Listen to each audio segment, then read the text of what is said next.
Welcome to the 2021 Kalamazoo Foodways Symposium, Plant Forward Foods. I'm Abra Berens, chef and author, and I'm here to share my love of vegetables with you all as your keynote speaker as we dive into plant forward food with cooks, home cooks, activists, and educators from the Kalamazoo community as we look at different regional cuisines, recipes, and ways to incorporate a more plant-based diet into all of our meals. This virtual event is going to be happening for the entire week of April 5th through the 10th, so you can join us from the comfort of your own kitchen as we explore all of these different topics. My name is Abra Berens. I'm a chef and author, and my story really starts on my family's farm. I grew up down closer to Holland, about 20 miles south of Holland, Michigan, on a pickle farm, which if there were an audience, always gets a laugh, but so hopefully you're laughing in your home kitchen. But I grew up on about 300 acres of cucumber farms that was sold mostly to Heinz and to a smaller processor called Pilgrim Farms. And I never really thought that much about farming. And it certainly, we didn't make everything cucumber in our household growing up. And it wasn't until I started cooking professionally at Zingerman's Deli in Ann Arbor that I started learning a little bit more about the local food community and local food movement and how these dishes that we knew in and out, something as simple as a green salad would be so different when we're using produce that's grown locally and that's grown on biodiverse vegetable farms and by hand and all sorts of different varieties besides the standard romaine that I grew up with. And so I was thinking about that as I started cooking and then eventually went to a cooking school that's in the south of Ireland called Ballymaloe. That cooking school, I was fortunate enough, was on a 100-acre working organic farm. And everything that we were cooking was grown right there or was produced in the region. So if it was local fish, local meat, local dairy, all of those things. And that training cemented my ideas about food and cooking with the things that were around us and really representing a region through what's on the plate. And that became my North Star for what I wanted to cook. After cooking school, I moved back to the States and was able to cook in several farm-to-table restaurants in Chicago, where I was learning how chefs were writing a menu, but that menu was so influenced by what was being grown and sold at the farmer's market. And then I realized there's still a lot I don't know about farming. And so my friend Jess Peacecore and I started a farm up in Northport, Michigan in 2009 with the goal of doing dinners on our farm. And the goal was to learn about vegetables and to, have a good farmer's market stand and maybe do a couple of dinners. I never expected farming to completely change the way that I cook. And the way that it changed most notably was instead of, sitting at home and kind of thinking up like, what dish am I going to be like thinking about as a chef? Instead, it was really looking at what was around me and look at what we were growing and how do we best showcase that? And so it went from being something that was dish-driven to an ingredient-driven style of cooking. And that doesn't seem like a particularly big flip, but for me, it was totally revolutionary. And so now, oftentimes, if somebody would say like, oh, what's going to be on the menu on Friday? I don't really know until we start seeing what's around us at that point.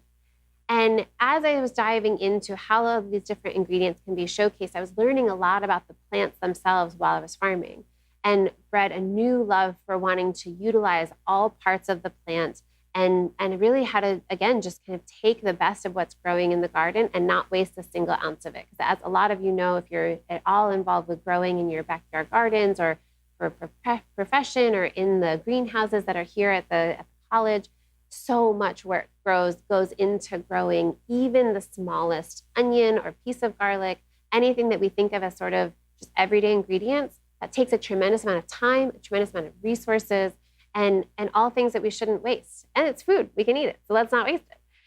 So the way that I tend to think about cooking is, again, finding those ingredients, learning a little bit about them, selecting them at the market, and then building something around that. So that's going to be the scope of what we talk about today for the keynote, is taking an ingredient that many of us have seen before, beets, talking about them, how to look for them at the market, how to store them, and then how to use them. And so we're going to go through 6 different dishes made with the humble beet so that you can see kind of the start and the finish and all of those things.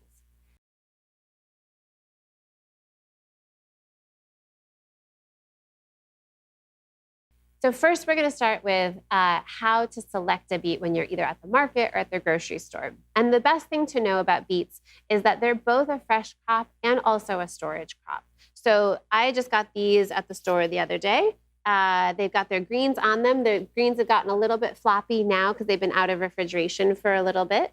And then what we're looking for are greens that are still lively, even if they're floppy, that they don't have any really significant yellow or browning spots. So like if this leaf were really starting to go yellow and be kind of rotty, I might look askance at it. Or if it was the only one, but all the other greens looked good, I'd probably still buy them. And so then what I would do is look further down from the leaves to the roots. And the root is the bulk of what we're going to be eating from the beet, although the greens are edible, and we'll talk about that in a little bit. But what you're looking for in a root is that they're even and firm. So when you squeeze them, they shouldn't be squishy particularly, and certainly your fingers shouldn't like push into it at all if there's like a full-on rotten spot. So you're looking for nice, even roots. I generally like to buy beets that are the same size because they're going to cook at the same rate, but it's not totally critical that they cook at the same size or be the same size because you can cut them and make them the same size for baking. And then also sometimes you'll have these longer roots attached. You know, if they move like that and they kind of bounce back, that's a good sign. If they really are floppy and they don't come back, it often means that the root has lost a little bit of moisture, that it's just not in the best shape it is. Same is true for if you were to look at the skin and see it be kind of like wrinkly and puckered, that means that the roots have lost some of their moisture. And so the roots are storage crops, the leaves are not. And so what you want is if you're buying just the root itself, hoping that it still has all of its moisture and its integrity to it so that you don't have to cook it right away. When you get it home, the best thing you can do is to store, if you're going to store them or use them at different times, separate them, because the leaves that are on the top, they have so much surface area and also a thinner cell structure that they're going to evaporate the moisture out much sooner. And so any moisture that's held in the root itself is going to be sucked up through the stem and out through the leaves. It's a normal respiration for the plant. And so we want to stop that process because we want to keep the beets as solid and as intact as possible if we're going to store them. If you're not going to store them, you know you're going to eat them in the next couple of days, you can keep them together. I also find it's generally hard for me to get something this tall into my refrigerator drawer. So that's the other reason I like to separate them. So to separate the beets, we're just going to take this tag off of them.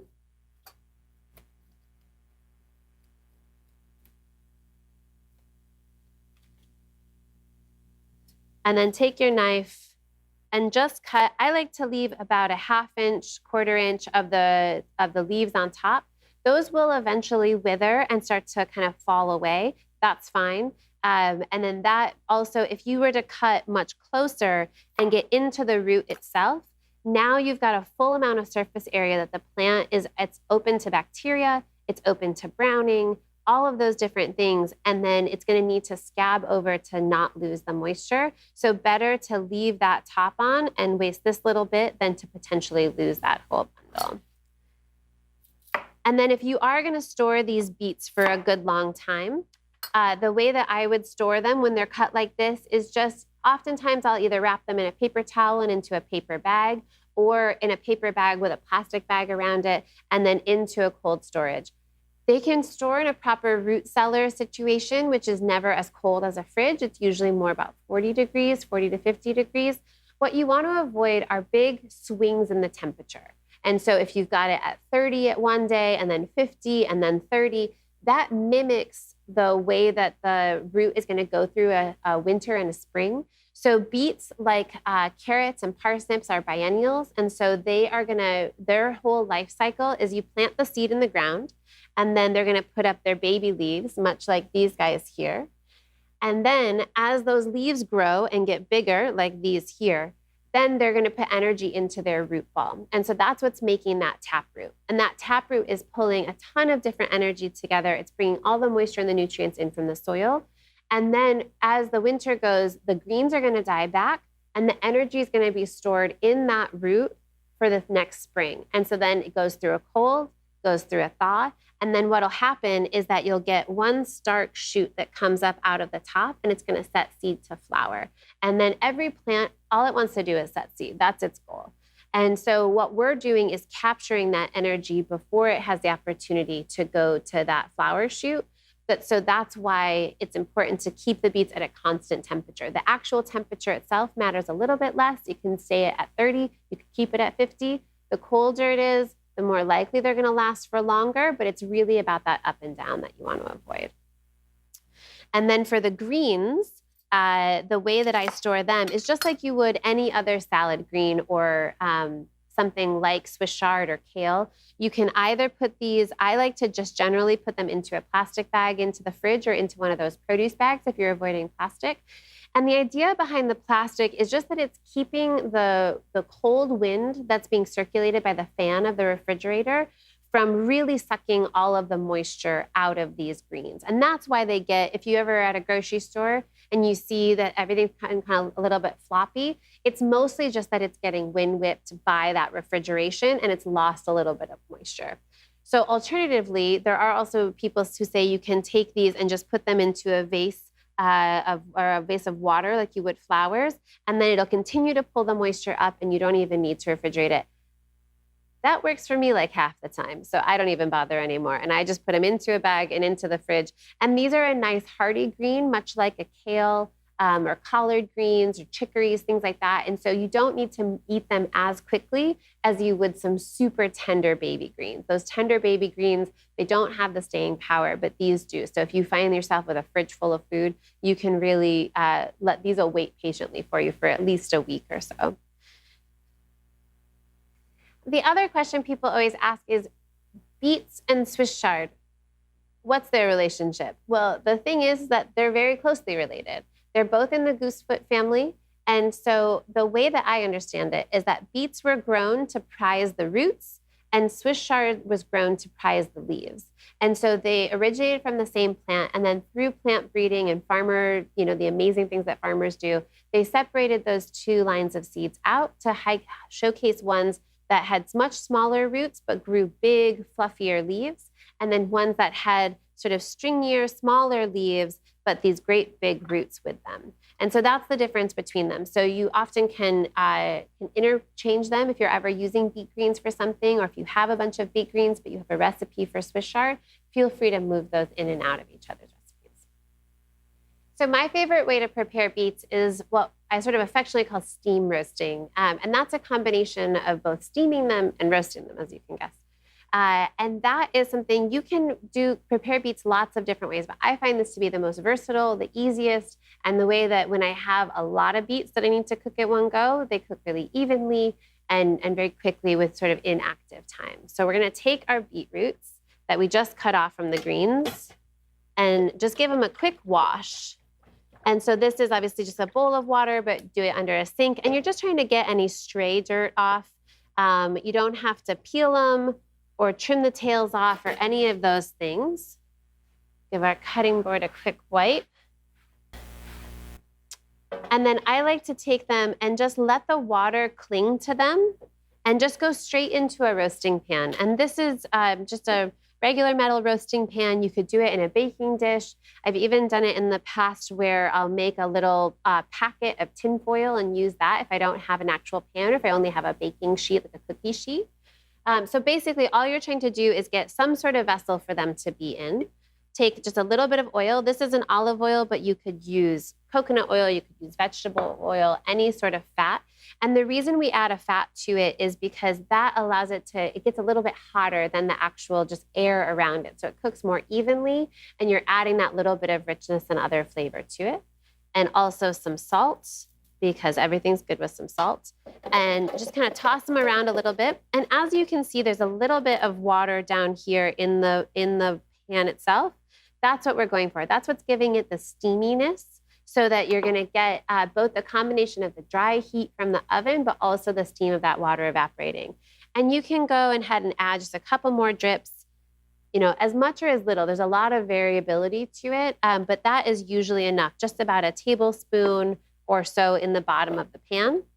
And then I like to cover this with tin foil If you're not using tinfoil right now, you could use any sort of lidded baking dish for it.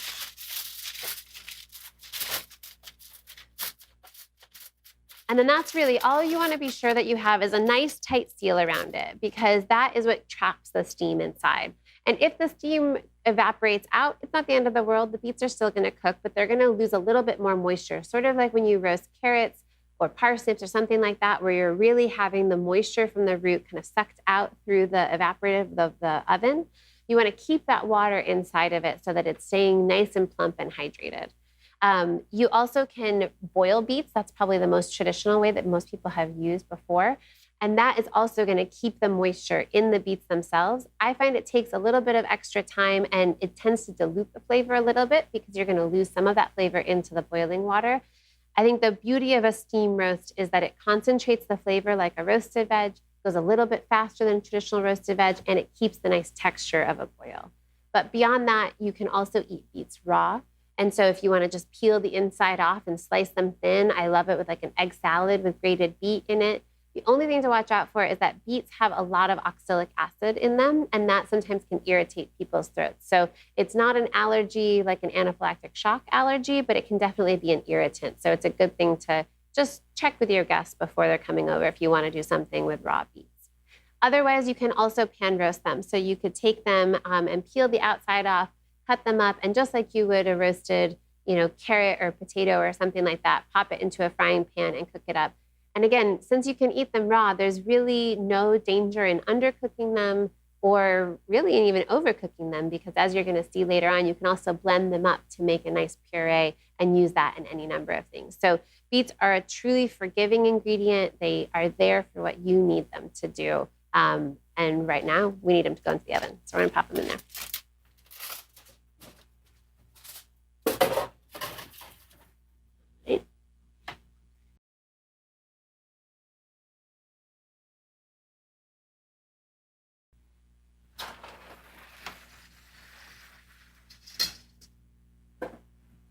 So as I was mentioning, you can roast beets just in a little tinfoil packet as well. So these are some beets that we already had in the oven that are in just the same thing, a little bit of oil, a little bit of water. And one of the ways that I find the hallmark for doneness in beets is oftentimes you're going to smell them. So you'll get to start to smell that kind of earthy flavor.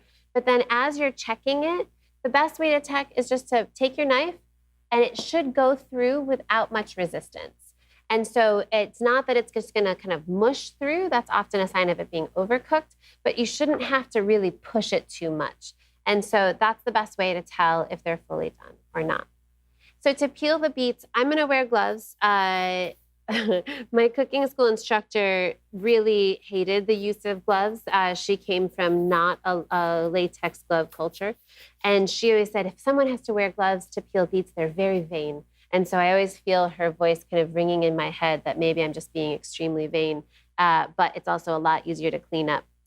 So vanity or not, the best thing to do is to take your beet, and when they're fully cooked through, you can oftentimes just kind of rub the skins off with a paper towel. And then if they are being at all tough on it and they're not just like slipping away, so this one, you can see just taking the towel and kind of rubbing that skin away. And if that ends up being they're kind of stubborn, the other thing you can do is just take the tip and the tail off. And then you can just use the side of your knife to slowly peel around it like that. Oftentimes, these have been in storage for a little while since we pulled them out of the ground. And oftentimes, the beets that have been in storage for longer do seem like the skins like to stick a little bit more. And so if they don't rub off, it's not, you didn't do anything wrong, the beet didn't do anything wrong, they're just really holding on to their skins a little bit more. So you can just take a knife. You could also take a vegetable peeler, which we'll do with the other one. And then just kind of trimming off any random bit. And the skin is totally edible. It's just that oftentimes, especially on a storage beet, it's not super palatable. And so it doesn't taste great in your mouth.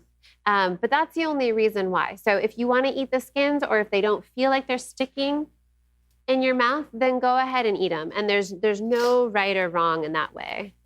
If you're using a vegetable peeler, and this is true too of an uncooked beet, is that you can just use a vegetable peeler to go around that outside.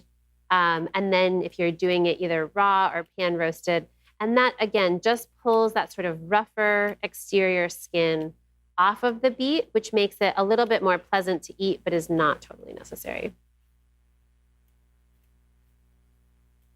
So a lot of times too, sometimes using the same vegetables day in and day out in order to make them feel different, I like to think about the different flavor combinations that are going with them, but also things that are as simple as how they're cut. And sometimes changing the way a vegetable is cut or the way it's presented makes it feel very, very different. And so I've got these 2 beets. Traditionally, when I'm cutting a beet, I'm just going to cut it into kind of large chunks. That way you get a nice grab with your fork, and it's got a nice mouthfeel to it. And they're always such beautiful colors, even if they're red or golden or candy striped, all different colors of beets. They just look like little jewels. And so sometimes I try to cut them at kind of an irregular angle to kind of give that jewel tone to it. So that's one way to cut them. I also really like using beets to make something like a dish called beet carpaccio, which is traditionally made with beef, where it's just thinly, thinly sliced beef, and then instead turning it into a beet salad. And so you can either stand it on its curvy end to get big round circles like this, or it'll be easier if it's sitting on its side. Anytime something feels sort of uncomfortable for you when you're cooking with it, think, is there a way that I can have it where I feel more at ease? So, the larger the flat spot so that it's not going to roll around on you, the better. So I like to then just take a knife, go through and slice them into just really thin, pretty rounds. And we'll plate that differently as a salad. Just like that. And then we'll cut up these other ones, again, just kind of our big, thick chunks.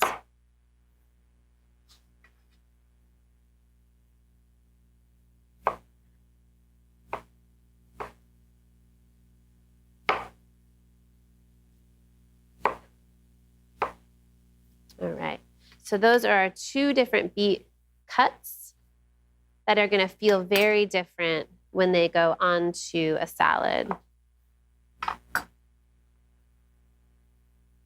Laying them out, something like that. And with that too, I think so that's something that I think chefs think a little bit about, is how is it going to look on the plate, but also how is it going to feel in your mouth? So if you were to slice into one of these thinner beets, it's going to have kind of that thinner, a little bit, I don't know, just like a different sort of shape. But then if you're biting into like a big chunk of beet like this, you're going to have a little bit more chew to it. Not one isn't right, one isn't wrong. They're just different presentations for the same vegetable.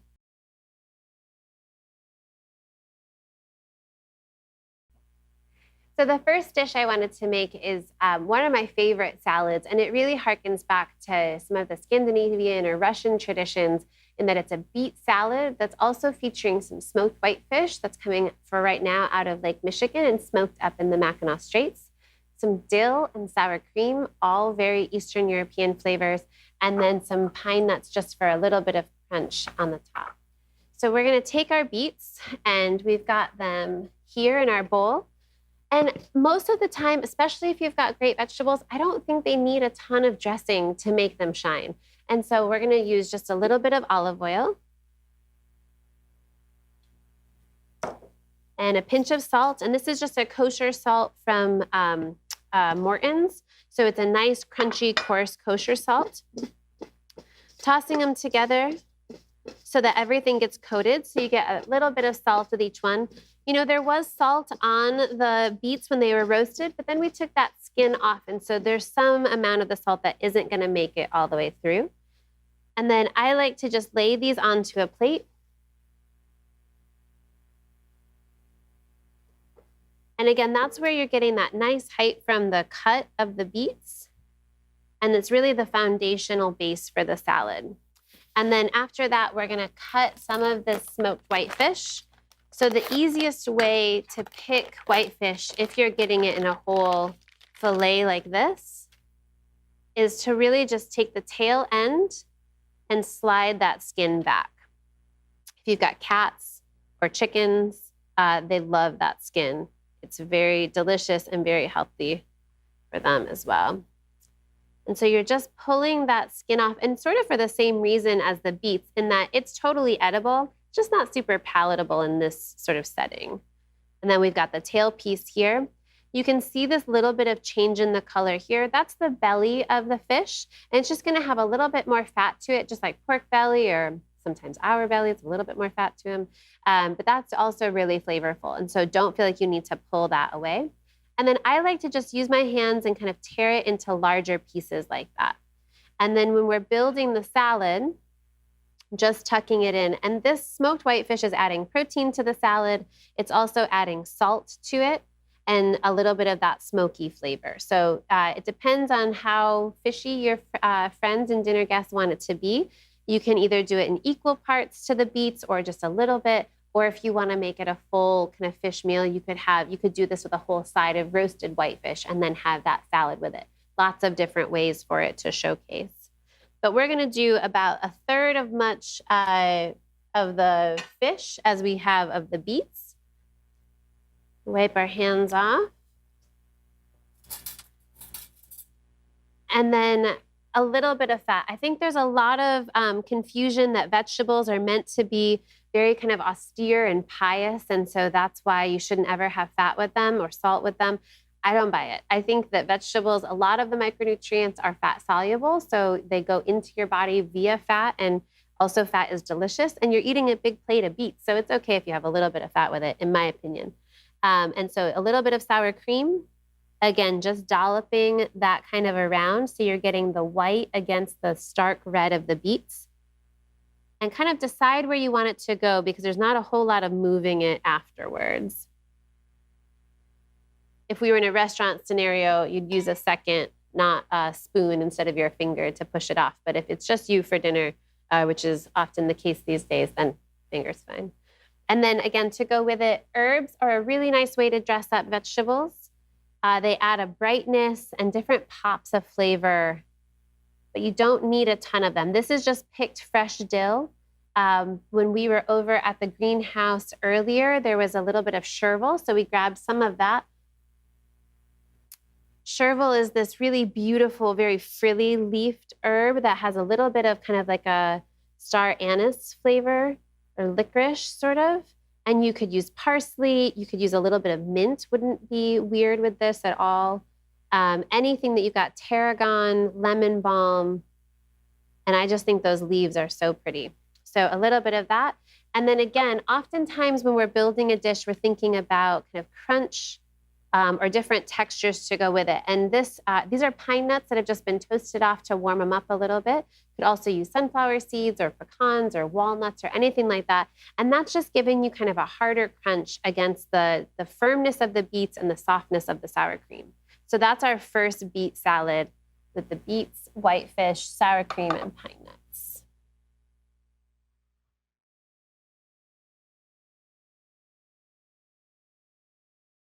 So the second salad we want to make is a totally different presentation of beets, but still beet salad. And this is going to be our beet carpaccio. So we're taking those thin shavings of beet that we had earlier and just laying them onto the plate, kind of shingling them up like this. And then we're going to top it with some orange, some pecans, and goat cheese. And for something like this, I really like taking an orange and peeling it with a knife so that you get really clean edges, as opposed to when you peel it by hand, you're going to have that pith that's still on the outside. And the easiest way to do it is just to tip and tail, so cut the top and the bottom of the orange off. And then you're just going to use your knife and kind of rock back and forth and go all the way around, removing that peel.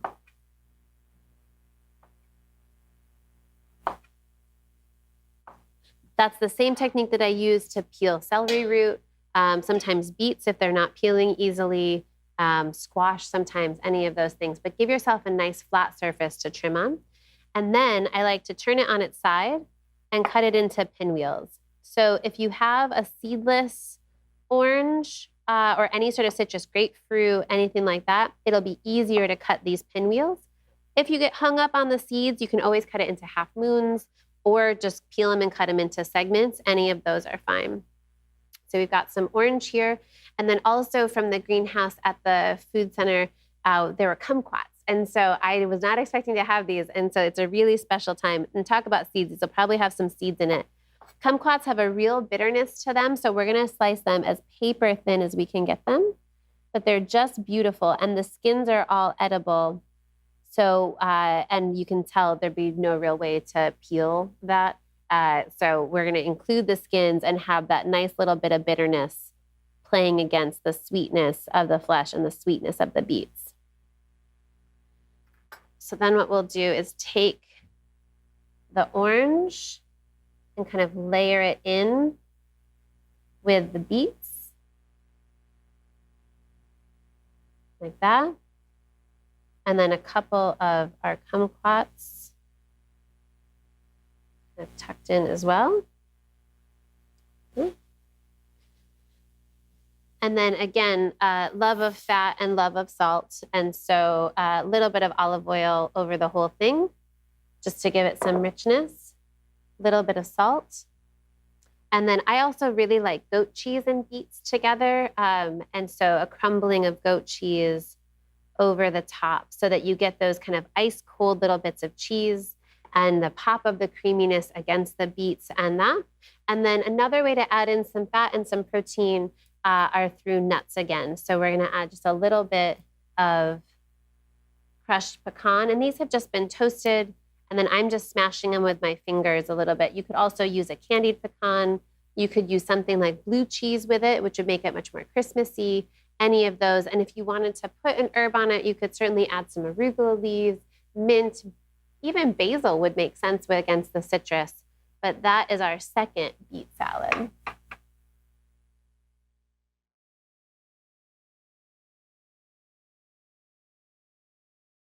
So for the final salad and the final presentation of beets in a salad form, we're going to do a grain-based salad. And this is a salad that is really nice to do. You can do it as a side dish as part of your meal, or a really nice thing to take for lunch because it'll hold super well in any sort of Tupperware container. So right now we've got a bowl full of our diced up beets. We're going to add a little bit of barley. This is a black barley that I've just boiled in some salty water until it's tender. You could use farro, you could use any sort of like bulgur, wheat berries, lentils even, any sort of grain that's gonna really hold its shape well. That's gonna go in. These are some Michigan's finest dried cherries. We love dried cherries, obviously. And then gonna just put that in with a little bit, again, olive oil or any sort of fat. If you wanted to use a coconut oil or avocado would be nice with this too. Pinch of salt, couple turns of black pepper. So you're getting the sweetness from the cherries, the earthiness from the beets, and then the filling and protein quality of the grain. And then at the very end, we're gonna toss this into our bowl. And this would last, you could mix it all the way together and the dressing that you're building is gonna be just fine and it'll hold for a couple of days. Or you can keep all of the components separate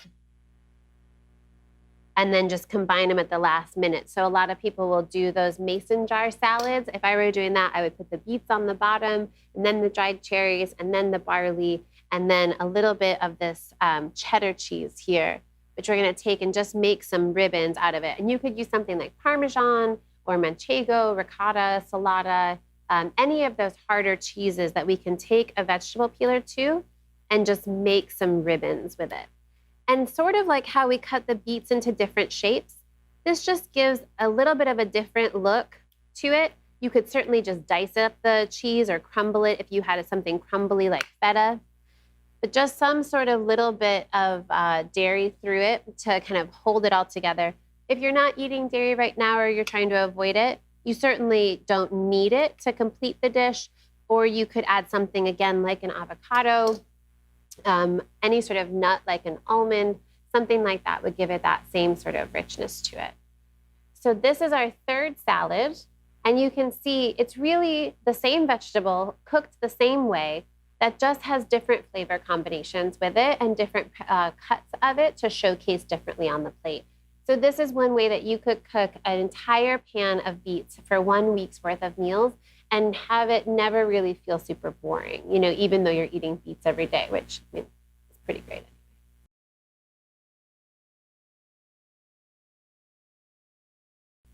So after you've had your week of making different beet salads, you might want another way to use beets. And so what I do generally after that is I will blend them up to make a puree. And that's as simple as taking our roasted beets that we had earlier,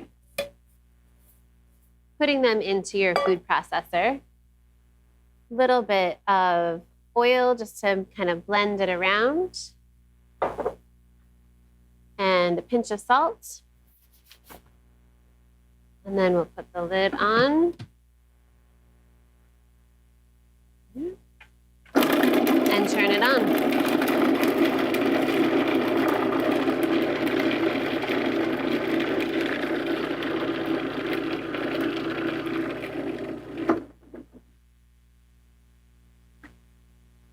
It's a real sticky lid.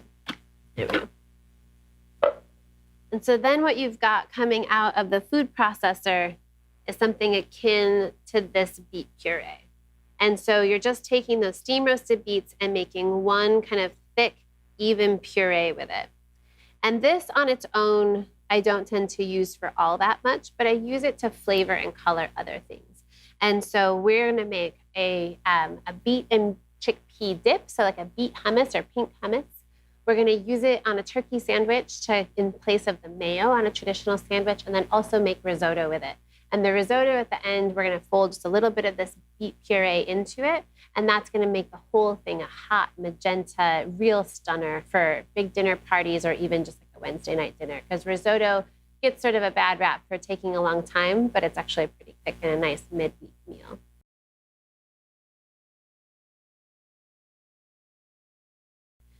So to make the beet and chickpea hummus, we've got our beet puree in the food processor here. I just took a can of chickpeas and drained them off and gave them a quick little rinse. Pop those into there. And again, a little bit more oil. And that oil is just also giving it some lubrication to blend it up, and a pinch of salt. I usually add a pinch of salt with any ingredient that doesn't automatically already have salt in it. So I wouldn't have added it necessarily to the smoked fish itself, but then adding it to this whole dip is definite. So we're gonna blend it up.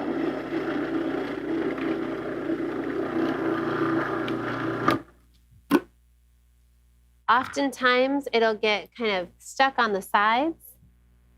So we're gonna add just a little bit more in and a little bit more of our beet puree.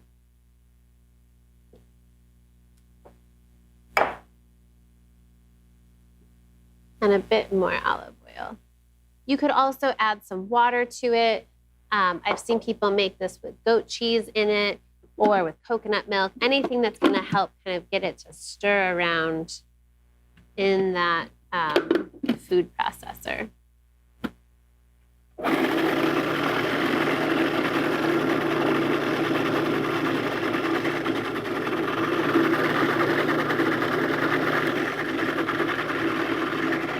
think I got beet on my face.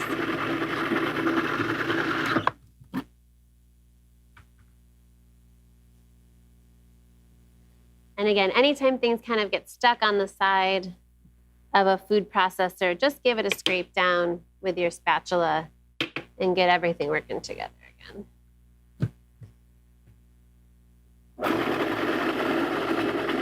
And it can take longer than you might think to let it blend. Just go ahead and let it blend until it's the creaminess that you want. So the creaminess is coming both from the fat that we're adding, but also from how finely we're blending it. So if you want it to be a little bit chunkier, you can go ahead and leave it with some texture to it. If you want it to be silky, silky smooth, just keep letting it go.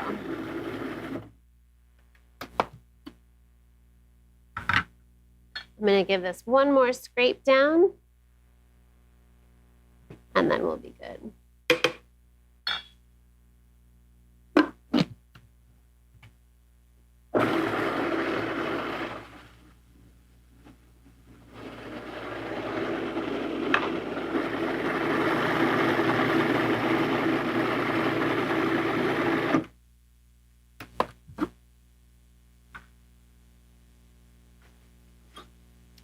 And so this is our beet puree here. Again, the darker you want it to be, the more beet you add. If you want it to be a real pale pink, that's where I would blend up your chickpeas and just add a teaspoon or a tablespoon of the puree on its own. I like it to be pretty dark magenta. And if you don't take anything else out of this cooking class or the rest of the symposium, I hope that you'll take this next lesson out of it.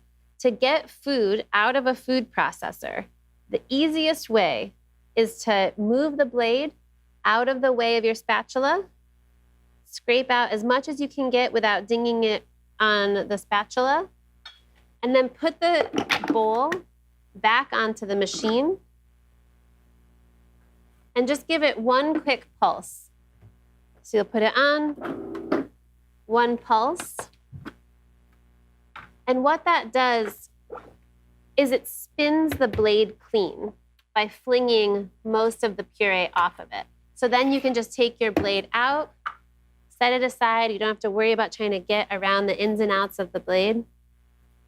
And then you can scrape liberally and easily without the blade there to cut up your spatula.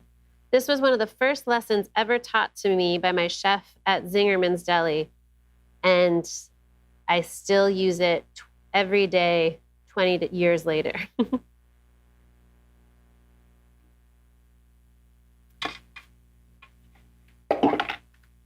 So that is our first beet puree dish, is a beet hummus. So chickpeas, you could use white beans, you could use yellow lentils or red lentils, any of those sorts of things as your base, and then just blend it up, a little bit of salt, a little bit of olive oil, taste it to be sure it tastes good to you, and then you're all set.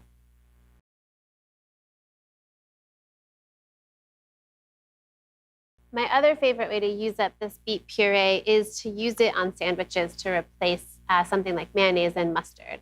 So it gives a nice amount of texture and kind of moisture to a sandwich. So I take it, this is just some sourdough bread, but you could use any type of bread. Do a little smear of the beet puree on the bread itself, just like you would, maybe a little bit more liberally than you would mayonnaise, although that's about how much mayonnaise I would normally put on there. And then take your slices of turkey. You could also use ham, would be really nice with this. You could do it with a smoked fish, or if you wanted it to be vegetarian, sweet potato or goat cheese. Some slow-cooked celery would be really nice. Then I'm just gonna do a couple slices of apple. You can see how the beet is still clinging to this knife. So a couple slices of apple to give it some tartness. And then a little bit of arugula. And again, you could use any green. You could use spinach. You could use kale. You could use any sort of salad or lettuce mix. Anything like that at all. Then just topping it with the other piece of bread. And you could do another smear of the beet puree on it. But sometimes when it's on both sides, the insides of the sandwich kind of shoot out, which is not great. And then quick cut. You've got a really pretty pink lunch with extra vegetables tucked into it.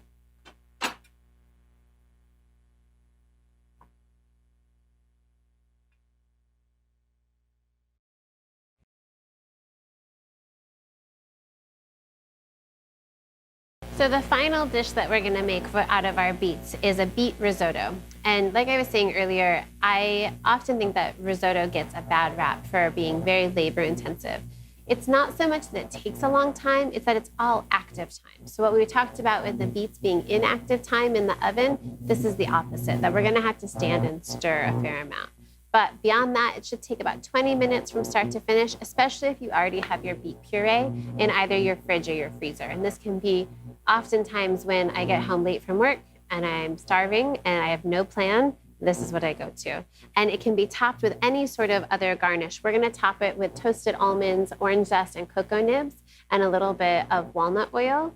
And so, but you could put anything else with it too. You could put some roasted apples, or you could put blue cheese, or any number of different flavors to it. Fried sage would be really nice. Anything that's gonna showcase it, or it can just be on its own plain. So the thing to know about making risotto is that you will need to have 2 pots. So you're gonna have one pot, which is your frying pan, where you're gonna actually make the risotto, and then another pan that's gonna have your water, chicken stock, fish stock, any of those things in it that needs to already be hot. And the reason for that is because risotto rice is a short grained rice that's gonna have its starch very easily accessible. You can see it's already kind of sticking to my fingers there. You can see the powderiness. And in order to activate that starch, we need to stir it a little bit. And also we need the temperature of the rice to rebound really quickly so that you're not dropping the temperature, and that's gonna keep the starch from really exiting the grain efficiently. So I've got just a little bit of oil in the pan.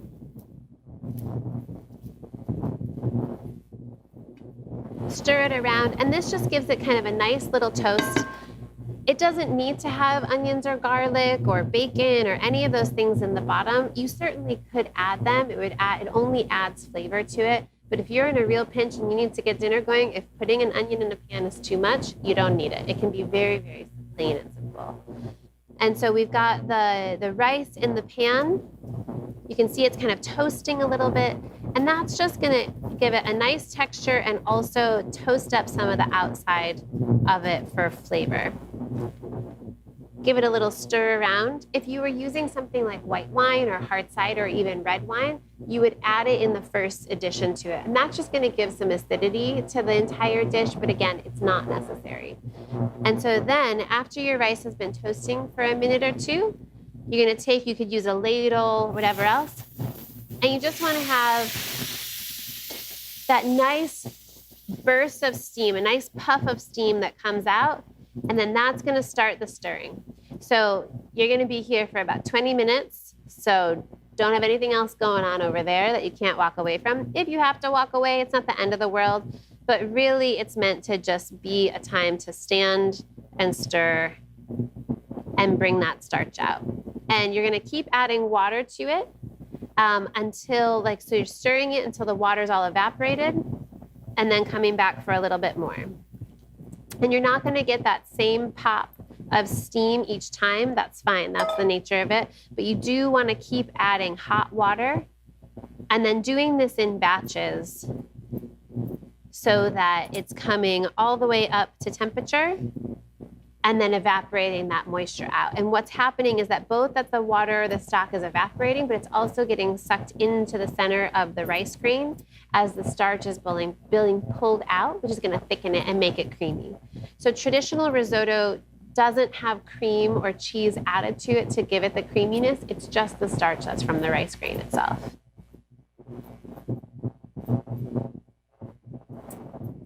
There's also a lot of recipes out there for things like farro risotto or quinoa risotto, any of those sorts of things. All that means, in my mind at least, is that it's being cooked in this way, where you're adding the water in little bits of addition and pulling out any starch that's in the vegetable, or I'm sorry, in the grain through that kind of standing and stirring.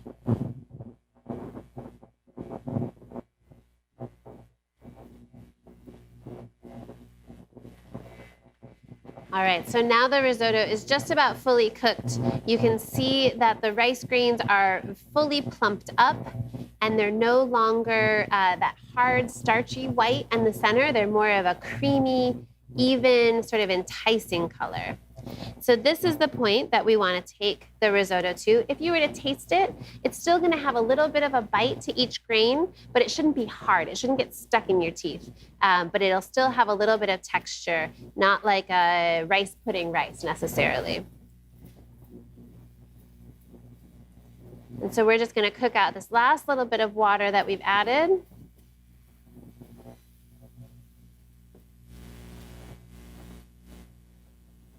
and then add in our beet puree. So again, as much as dark as you want it to be, it works in proportion with the beet puree. So just a little bit of it is gonna make it a real pale pink, good for like a Valentine's Day dinner or, you know, a child's birthday, something like that. And then if you want it to be really dark, then you would just add in more beet puree. So if you want it to be a really dark purple, another spoonful, and you'll see how the color kind of changes.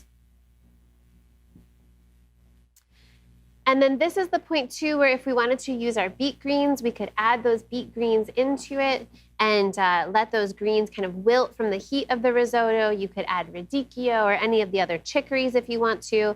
I sometimes am a little bit of a purist and just want the rice and the beet puree alone. So we'll turn that off and get our plate back.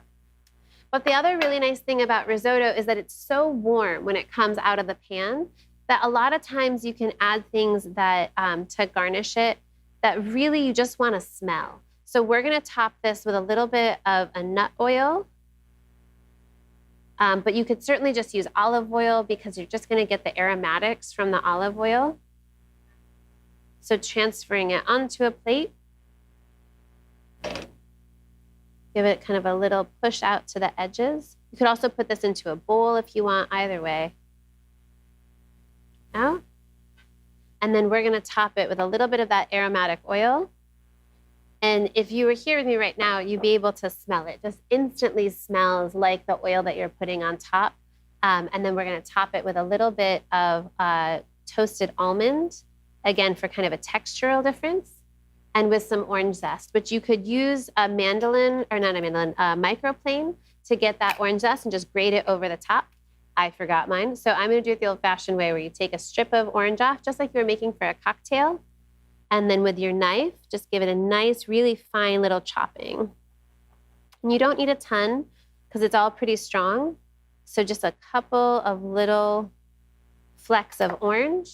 And then I'm gonna top it again with some cocoa nibs. And so cocoa nibs are the raw, unprocessed cacao plant that would get ground and tempered into chocolate, but this is the raw version. And so it has both a sweet and a savory component, and it's gonna give a little bit of acidity and kind of that dark red fruit flavor that goes really well with beets. And so this is your beet risotto and is our final and sixth beet dish of the night.